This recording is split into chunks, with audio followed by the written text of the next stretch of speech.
I think if I were picking one is I would wave my hand so people, I guess is like 1.5 maybe, Okay. listened more and responded based on empathy. And so I feel, which sounds like such a crazy goal, but I think if we're able to really hear what people want and respond with really high quality materials and spaces, and that's also internally your team, the people who work with you, making sure we're like meeting as many needs as possible, you're gonna see great financial growth. And so instead of focusing on, hey, we want to make a lot of money, which of course there's an economic incentive to growing a company, that's no secret. But I find if I could get people to listen and then respond based on what they hear instead of what they think, you get better product outcomes, you get better relationships, you get better working together internally, you get people wanting to do collaboration more easily. Hello, everyone, and welcome to the Business of Learning podcast. My guest here today is Julie Sykes, who is the CEO of LingroLearning. Julie, thank you so much for being here today. Why don't we start off with you telling everyone a little bit more about Lingro, a little bit more about yourself, and any context you like to share with the viewer.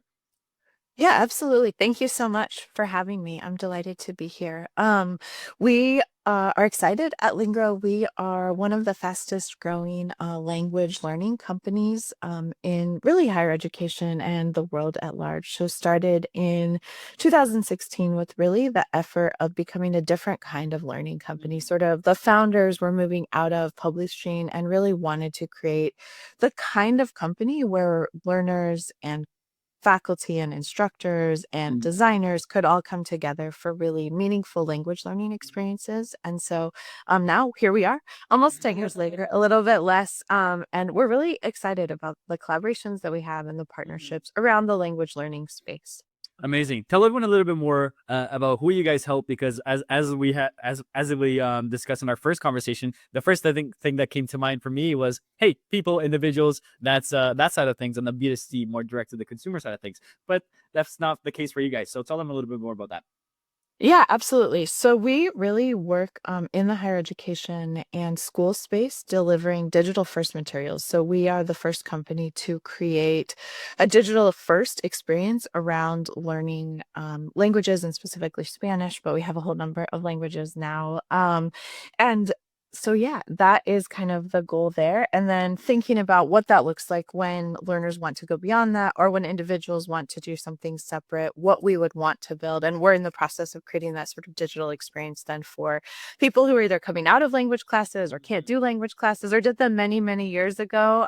So how can we draw on our decades of experience creating materials to create these ideal learning experiences for them as well? Awesome. Thank you so much for sharing that. And I've had a couple other conversations with people who are also in different companies for language learning, whatever other language it might be, Spanish, German, Portuguese, doesn't really matter, right? There are many companies out there, but I'm wondering for yourself, what do you think are the biggest mistakes that people make when trying to learn a new language that really stops them from achieving the ultimate result, which is learning a new language that they want as fast as possible?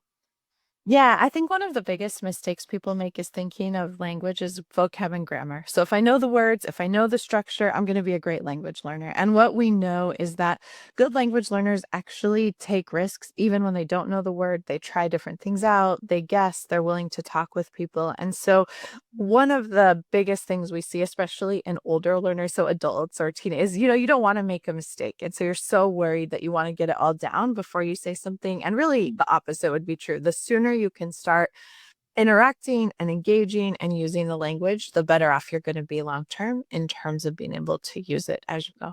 Yeah, I think it's always like shooting ourselves in the foot where we're so hesitant and trying to plan ahead and like, hey, I have to make sure this is perfect, but that's the very thing that's gonna not allow you to make it perfect. So Exactly. yeah, and it's crazy. I think everything everything that we do in business or in life, I think the full immersion of it is the thing that's gonna make a difference. But even more so for languages. I English is not my first language, so I also had to learn English, and it was a tough one. It's a tough one, but I managed to do it much faster than other people because I threw myself in there, and I was like, whatever happens, happens, and I had no other choice. So I love it. How did you learn language? I'm curious. I moved to Canada when I was 13. So I had no other choice but to be in school and learn English, or I would not pass or make friends or anything else. So I knew the basics. I knew like, hey, the book is on the table, or my name Right, is right, what, right. right? So, but it's completely different from, as you said, having it on paper and kind of Mhm. the grammar and vocab, and then actually doing it in person, having the conversations. People would speak to me, and I was like, "Yeah, I know English. I did it." You just did it. Yeah, I love it. Yeah, exactly. Well, you sounds like you did it right. That risk taking is Exactly, but yeah, what it was all about that immersion. What do you think people? How do you think people should get away from that fear to allow themselves to fully immerse themselves into learning a new language? Yeah, my recommendation is always finding something you love anyway, that you know about anyway. So if you're, a soccer fan, digging in a sort of a Mhm. domain, or you love to cook, or you love art, and just spending some time in that language around a topic you know anyway, because it gives you something familiar kind of in context to work with, and you can kind of jump from there.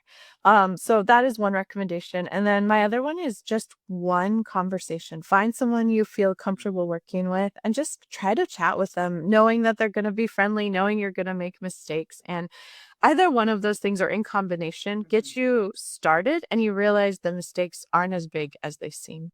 Do you find that um, watching shows, movies, and all those things happen to be a high leverage activity for learning a new language as well, or do you find that to kind of be like a waste of time?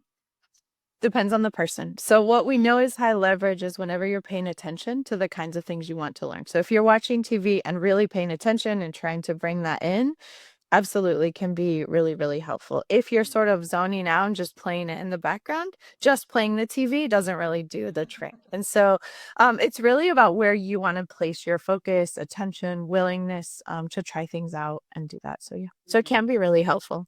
Awesome, very cool. And I'm assuming in the when you guys are working with higher education, I'm not sure if you work with corporations as well, companies as well for language learning. Is that something that you guys also? A little bit, but mostly in education Sure. spaces. And yeah, I'm not aware of how the internal or operations happen, but I can assume that there can be a lot of competition or maybe comparisons in between individuals for the institutions that you guys are working with. Mhm. And I think Duolingo is obviously the most I guess famous language learning app that is out there, and there's a high competition level on that app. Do you find Yeah. competition to be a synergist, a helper in learning a new language, or do you think it can sometimes just be too combative, where people are like, "Huh, I'm more focused on the actually winning as opposed to learning the thing I want to learn." Yeah, you're not gonna like my answer. I think it depends on the person, right? With the seats thing. So I think for some users that can be a real motivator to be like, I'm gonna get my streak or I'm gonna get my points. And to do that, I'm gonna make sure I'm learning as I go. Yeah. I think there are other people who are like, I'm just gonna log in, do my 5 minutes, not pay attention to the words. I can scroll through, I can do the activities really well, but I'm not actually doing anything with it. Mhm. And so then it can be a real deterrent. And what our goal always is as a company is make sure those learning experiences happen, whether they're facilitated by an Mm. instructor, whether it's someone working on their own, and making sure that whatever we create, they're really embedded. We worked on some games that we put as sort of Mhm. a custom piece, for example, with a university doing beginning and intermediate Spanish. And what we found is that as learners were doing the different games, kind of like an escape room section that went with what was happening. And that competition really got them Mhm. talking. And so the better we did at designing those digital spaces, the better off learners were with, doing the kinds of behavior we wanted them to do to become Mhm. better language learners. And to become better at language. So it really depends on how you facilitate that competition. Uh-huh. Um, yeah. With the lens of the competition and having that immersion, and again, like the playing through and just really being intentional with the actions. Are there any actions that you think are detrimental to learning? I think two things can be really detrimental. One is cramming just to pass to have sort of whatever test score. So it's hard. What we know about language is you want to use it over and over. So we call it recycling, right? And so you want to keep trying things. And so if you're just trying to sort of get it all in there, that would be true of any learning. Yeah. Actually, you tend to forget it. And then I think the other one is learning too much, like just afraid to take risks. We were talking about this before, but if you're just afraid to try it out or you don't want to build it in, I think sometimes that can cause sort of this fear. And you're like, I'm not a good language learner, which actually isn't true. Everyone is a good language learner. They may have just not found the right learning experience that works for Mhm. them. And because language learning is so tied to skill and not content, right? It's not just a thing you learn about. It's actually something you learn to do, like riding a bike or playing music. And so sometimes it feels hard to not have to memorize everything before you do it. And so our goal is always saying, like, just jump on that bike. You'll be ready to go. Yeah, the head first, and whatever happens. It's Yeah. not gonna be a life or death situation here. Yeah, exactly. Yeah, awesome. Exactly. And we talked about competition briefly, but on the learning side of things, I'm wondering for you guys, obviously language learning, there are many different companies out there. So Mhm. how challenging have you found it to differentiate yourselves from everything else that exists out there? Yeah, I mean, obviously, it's a saturated industry in lots of ways. The market share is very defined, and for us, the biggest piece is making sure we are collaborator with as a learning company. We're not just sort of providing materials, and so over 80% of our company have been language teachers, language instructors, tutors out in the world. And so everyone we know has done the kinds of things that we're building. I myself am also a full professor at the University of Oregon. And so I still teach classes on language acquisition. And it really helps then guide the strategic decisions we make at Lingro about what works, what doesn't, what is research based, what is not, how do we adapt to different learning spaces. And so our big differentiator is just sort of this ability to partner at a level of expertise that you don't see in a lot of content providers. So Um, it's not really just providing the product or providing the service. Is the full, uh, not hand holding, but kind of hand holding of like, hey, it really is. you need it is what we'll provide for you.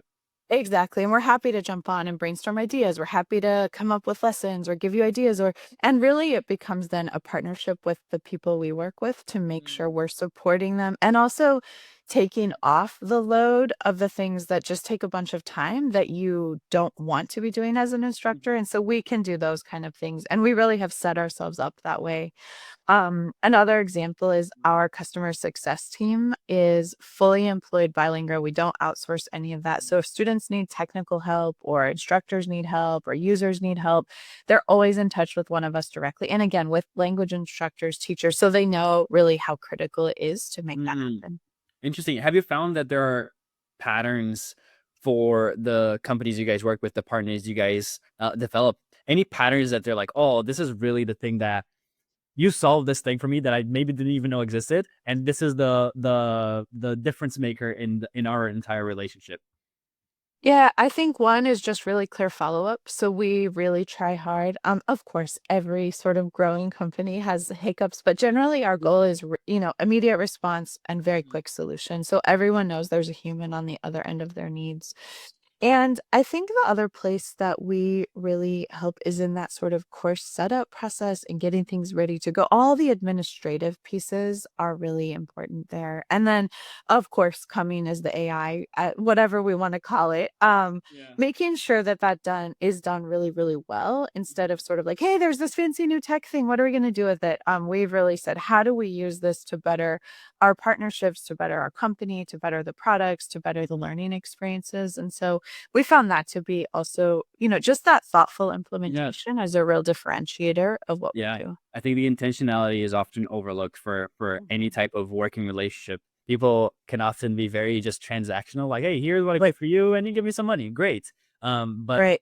the relationships that last are the ones that always go beyond that. It's I heard someone say the other day, and actually in a podcast as well, they're like giving them that white glove treatment of Yeah. like, hey, how can we do everything possible to make sure that you succeed? And then you're obviously happy with the partnership that we have going on. So it sounds like you guys have a structure in place for that as well, which is pretty awesome. Yeah, absolutely. And really making sure that stays in place as we grow. So we've grown quite a bit in the last 2 years. And we always want to make sure it always feels still personable. The four founders, when they started the company, that was always the goal. And then bringing me on board. And as we grew, we wanted to be sure that stayed in place 100%. Awesome. And I'm wondering, what are looking forward? What's the vision? What are the goals for the company when you're looking, of course, at the impact that you want to have, but also just in general, how the company is going to grow, the growth that you want to achieve for the company as well. Yeah, I think three sort of key areas. One is we always want to be giving back to the field of language learning and teaching. We know it's really important, and we know it's a place that we have the potential to do really research-based advances to get better learning happening, better multilingualism happening. All of the things that we know are good for business. We know they're good for health. We know they're good for education. And so we want to really, that's a huge strategic goal, is how do we provide the best materials possible to make that happen? And best experiences to make that happen. I think also a strategic goal is expanding our user base. So not only sort of having it be in these instructional spaces, but then also, direct to consumer and working in that. What would it look like if you could do it, as a retired person? I'm traveling. What do I want to do? Or as a family who's like, hey, we're going to try to do this together. No one really has time. What can we do? And so that is a really clear goal. And because we have so much expertise on just the learning experience, we think there's a lot of advantage to that. And then the last one being making sure it stays low cost and affordable for students. One of the things that often happens is as things get cooler, we add new technology, we add whatever sort of resources, that cost gets really handed off to students at universities and schools. And our goal is not to do that. The goal is, can we really come up with models to ensure our materials are always usable by anyone who's enrolled in those programs? And so It sounds like we stick really clearly to yeah, that. that's awesome. It sounds like the constant innovation, the iteration of improving what you guys are doing, but not at the expense of the end user who needs to benefit from everything else. Because it's Exactly. yeah, or else it'd be like you're going up the hill, like, hey, everything is getting better, but you have to pay more. This is gonna Right, um, exactly. Hey, here's that's this a- really cool AI integration, but you only get the cool premium features if it's XX, right? So try to avoid that kind of model. yeah, it's like it would be a it sounds like it would be a conflict of interest at the end because there's obviously many good things and good things often cost some. And Mhm. yes, the price can sometimes vary and change, but it has to make sense for the person to the investment that they're trying to make on the back end. So that's awesome. Great to hear that Yep. as well. Yeah. Yeah. Yeah. And I have a couple final questions here for you, Julie. One is a question that I've been asking everybody on the podcast, so you will also be a victim of it. And we'll start with that one. Um, Okay. let's say you had a magic wand, an amazing magic wand that can do whatever you want. It can grant with just one wish, and it can solve one obstacle, one challenge, anything in the business that if you wave that wand, it would help your growth goals happen just like that. What's the one thing that you would like to solve in the business? Even though there are often many, just one. I think, oh man, that is a tricky question. I can see why you ask all of us that question. I think if I were picking one is I would wave my hand so people, I guess is like one and a half maybe, um, listened more and responded based on empathy. And so I feel, which sounds like such a crazy goal, but I think if we're able to really hear what people want and respond with really high quality materials and spaces, and that's also internally your team, the people who work with you, making sure we're like meeting as many needs as possible, you're gonna see great financial growth. And so instead of focusing on, hey, we want to make a lot of money, which of course there's an economic incentive to growing a company, that's no secret. But I find if I could get people to listen and then respond based on what they hear instead of what they think, you get better product outcomes, you get better relationships, you get better working together internally, you get people wanting to do collaboration more easily. And so for me, just this wand of like, here's a skill about what you can do with language to make everything better would be amazing. And I think we spend a lot of time in leadership roles kind of teaching people how to do that. And so, I would love to be able to just be like, look, we all know how to magically do this work together. Yeah. Would you say, correct me if I'm wrong, would you say that looking at that externally as well, it's kind of, it sounds to me like it would be something along the lines of being able to educate people on the value that comes out of this as well. So having a clear communication through that, to be able to say, hey, here's everything that you need to understand about this thing. Here's why it can possibly help you. Here's why if this is not for you, it's not for you as well. But at least they have that clear information. Is that correct? Or Exactly, exactly. And so it would even externally give me a chance to be like, no, actually, you are a language learner. Tell me what you care about. Oh, here's how language learning could work for you.